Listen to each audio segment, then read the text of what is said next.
Цагаан шугам. Сайн уу найзуудаа? Та нар зам хөндлөн гарахдаа заавал явган хүний гарцтай хэсгээр зам хөндлөн гарч байгаарай. Мөн зам хөндлөн гарахдаа гар утас болон бусад анхаарал сарниулах зүйлийг үзэж тоглох нь их аюултай байдаг шүү.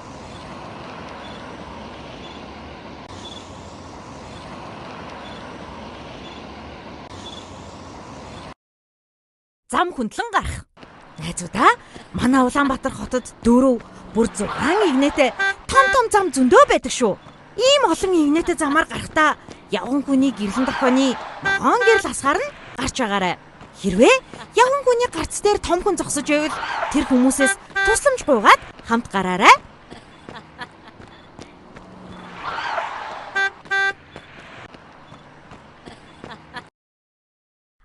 Автомашины сохор бүс. Автомашины эргэн тойронд нуугдаж тоглох гой байдаг ч гэсэн жолооч ах эгч нар маань машина хөдлөхдөө бид нарыг ёор хардаггүй. Дайрах эрсдэл гардаг юм шүү. Жолооч ах эгч нар маань машины ард, доор, хоёр талын толны доор, урд дугаарын доор байгаа зүйлийг харж чаддаггүй. Тийм ч учраас тэр хэсгүүдийг автомашины сохор бүс гэж нэрлэдэг юм.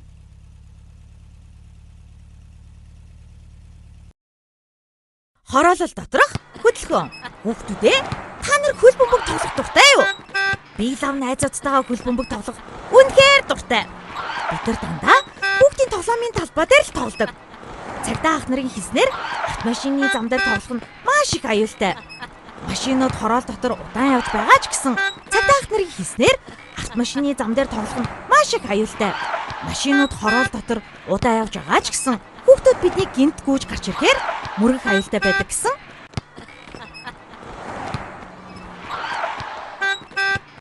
Өсөлөөд зам хөндлөн гарахдаа заавал гарсны цагаан зураас дээгүүр гарч байгаарай. Жолооч ах эгч нар маань бас явган хүний гарцаар дайран өнгөрдөг учраас тэр хэсгээр гарах үедээ анхаарал болгоомжтой гардаг юм шүү.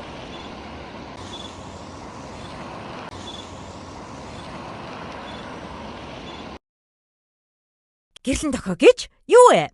Гэрлэн дохоо нь улаан, ногоон, шар гэсэн 3 өнгөтэй байдаг. Улаан өнгийн гэрэл нь хөдөлгөөнийг хориглох буюу зам руу орж болохгүйг сануулдаг. Харин ногоон гэрэл нь хөдөлгөөн нээлттэй буюу явж олно гэдгийг илэрхийлж байгаа юм. Харин шар гэрэл нь гэрлэн дохооны өнгө солигдох гэж байна. Анхаараарай гэсэн утгыг илэрхийлдэг юм шүү. Эцэг эхийн үүрэг хариуцлага. Найзуудаа бид нар 10 нас хүртлээр заавал аав ээж, эмээ өвөө, ах эгч нар гээд том хүмүүстэй замын хөдөлгөөнд оролцож явах хэрэгтэй. Мөн тэд нартай хамт явж явах үедээ дандаа гараас нь хөдөлж агаарай.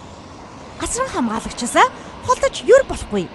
Ялангуяа зам хөндлөн гарах үедээ гараас нь хөдлөөд гараарай.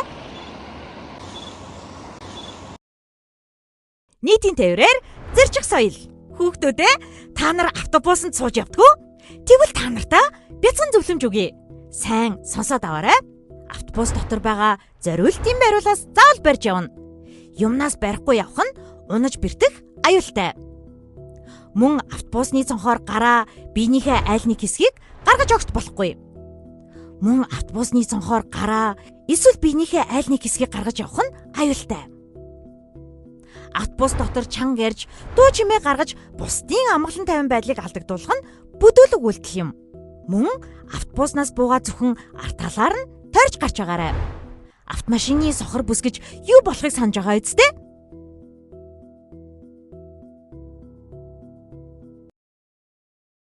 Хүүхдийн автобус. Сургуулийн автобус, хот хоорондын болон аль жуулчлаар явах автобус нь тээвэрлэх зорчигчдын тоон үйлдвэрээс тавьсан суудлын тооноос илүүгүй байдаг байна. Хүүхдийн автобус нь хүүхдүүдийг зохион байгуулалттай тээвэрлэх бөгөөд суудал бүр нь хамгаалах бүсээр тоноглож, автобусны урд болон ард нь хүүхэд тээвэрлэж яваа тээврийн хэрэгсэл гэсэн таних тэмдгийг байрлуулсан байдаг. Хүүхдийн аюулгүй тээвэрлэлт. Хүүхдүүдээ, та нар суудлын автомашинд өөрийн биеийн өндөр тохирсон нэмэлт суудал болон хамгаалтын бүсийг заавал хэрэглэж байгаарай. Энэ тухай аав, ээж, асран хамгаалагчтай анхааруулж хэлээрэй.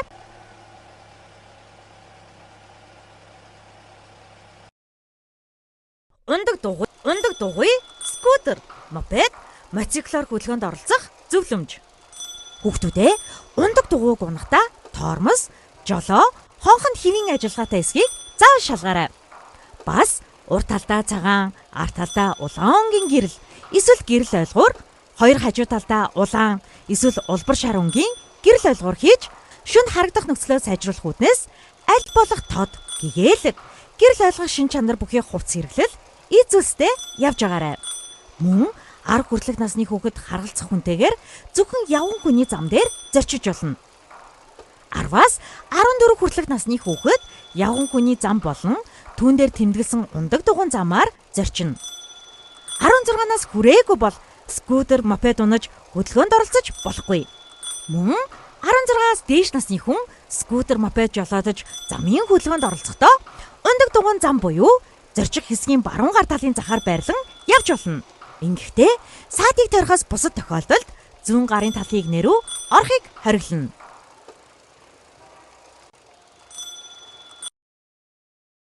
Цан чаргаар гулгах үеийн зөвлөмж.